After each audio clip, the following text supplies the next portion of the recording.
YCP తీరు బాగాలేదన్నారు AP deputy CM Pawan Kalyan. వైసీపీకి ప్రతిపక్ష హోదా అడిగితే ఇచ్చేది కాదని ఆయన తేల్చి చెప్పారు. గవర్నర్ ప్రసంగం సమయంలో అరుపులు కేకలు సరికాదన్నారు.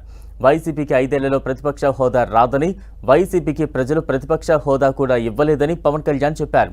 ఈ 5 ఏళ్లు ప్రతిపక్ష హోదా తమకు రాదు అని వైసీపీ మానసికంగా ఫిక్స్ అయితే మంచిదన్నారు పవన్ కళ్యాణ్. గవర్నర్ ప్రసంగం సందర్భంగా వైసీపీ నేతలు వ్యవహరించిన తీరు హేయమన్నారు.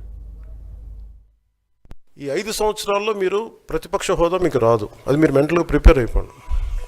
11 సీట్లతోటి మీకు ప్రతిపక్ష హోదా ఇవ్వబడదు, రాదు. ఎందుకంటే ఇట్ ఈస్ చంద్రబాబు గారు, గౌరవ ముఖ్యమంత్రి చంద్రబాబు గారు డిసైడ్ చేసేది కాదు, జనసేన డిసైడ్ చేసేది కాదు.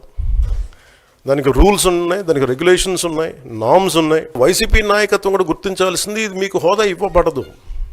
ఇది చంద్రబాబు గారు ఆప్ చేస్తేనే కాదు, ఇది ఎవరు ఆప్ చేసింది కాదు, మీకు ప్రజలు మీకు ఇవ్వలేదు. మీకు అది మీరు దృష్టిలో పెట్టుకొని మీరు ప్రవర్తించాల్సింది మనస్ఫూర్తిగా నేను వారిని కోరుకున్నాను. అంతేగాని వారిని ఎక్కడ అవమానం పరచాలని కానీ వారిని తగ్గించాలని కానీ లేదు.